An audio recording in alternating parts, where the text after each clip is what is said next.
Երևանի կառուցապատման ներդրումային ծրագրերի իրականացման գրասենյակ ՀՕԱԿ-ին հանձնարարական համար 11 ներկայացնել տեղեկատվություն էլեկտրական 250 ավտոբուսի ձեռքբերման աշխատանքների ընթացքի մասին։ Քաղաքապետ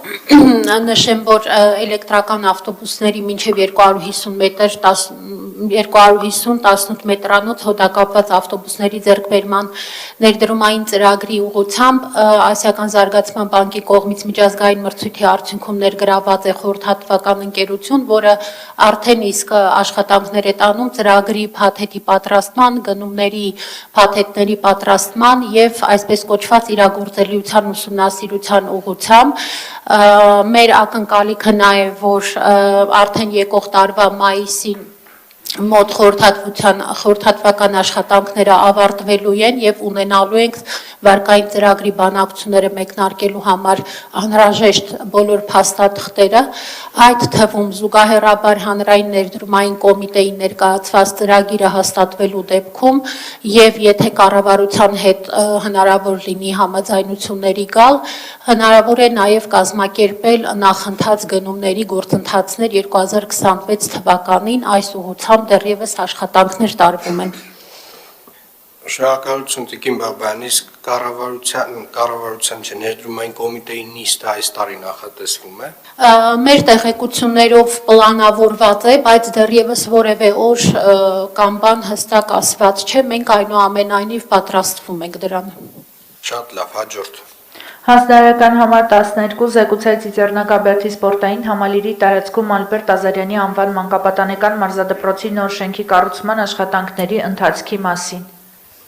Քաղաքապետ Ալբերտ Ազարյանի անվան օլիմպիական մարզադպրոցի մասնաշենքի կառուցման աշխատանքները ընթանում են պլանավորված ժամանակացույցին համաձայն եւ բավականին արագ տեմպերով ես ձեռքի տակ տրամադրել էի նախապես առանձին մասնաշենքերով ընթացող աշխատանքների կատարվածության եւ ավարտվածության աստիճանի մասին տեղեկատվություն, ֆինանսական կատարողականի մասին նույնպես տարին կփակենք լավ արդյունքներով եւ այս մասով ենթադրում եմ մենք շեղումներ չունենք աշխատանքների ընթացքի մասին եւ մեր խոստումները կարծես թե իրականացվելու են եւ 26 թվականի աշնանը մենք այս տեմպերով որ գնանք առանց շեղումների եւ խնդիրների մենք կունենանք դպրոցի մարզադպրոցի բացումը։ Շնորհակալ եմ Տիկին Բաբայան, իրականում այս մարզադպրոցի կառուցման տեմպերը մեզ որոշակի նոր բան են ասում, մեր ստանդարտների մասին, ասում են այն, որ այս տեմպերով հնարավոր է աշխատել եւ նաեւ հնարավոր է աշխատել որակով եւ խնդրում եմ պարոն Թևոսյան, այս հաշվի առնել, որովհետեւ մենք փուլ առ փուլ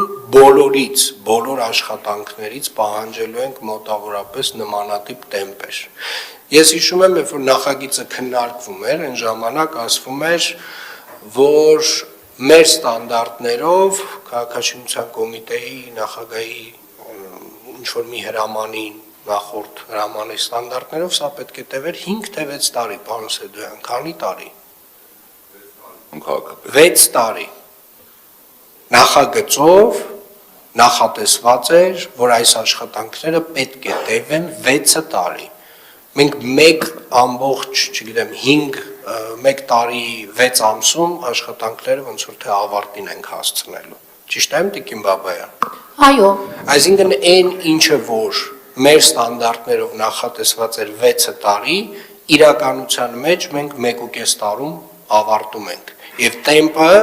համապատասխանաբար ցույց է տալիս, որ դա հնարավոր է։ Եվ եթե դա հնարավոր է նաև մեր մանկապարտեզների դեպքում, դա հնարավոր է նաև մեր բակերի դեպքում, հարգելի գործընկերներ, դա հնարավոր է մեր բոլոր աշխատանքների դեպքում։ Եվ այսուհետ այս պահանջը լինելու է բոլոր շինարարական աշխատանքների վերաբերյալ։ Ապագա շինարարական աշխատանքների վերաբերյալ նախագծով ժամկետները սեղ մեկ, այդ ստանդարտներից դուրս եկեք։ Այսինքն այն ստանդարտները, որոնք որ կան, վստահաբար դրանք վերանայման կարիք ունեն, վստահ եմ քաղաքաշինության կոմիտեն դրանք վերանայում է, բայց մենք առաջանցիկ այդ ստանդարտներից արդեն դուրս ավելի սեղմ ժամկետներ պետք է պահանջենք մեր կառուցապատողներից։ Մեր մրցույթներով մեր նախագծողները շատ ավելի սեղմ ժամկետ պետք է դնեն շինարարության համար։ Սա է լինելու այն տրամաբանությունը, որը մենք պահանջելու ենք մեր կապալառուներից։ Եվ խնդրում եմ այս ստանդարտը ֆիքսենք որպես ապագայում մեր պահանջ։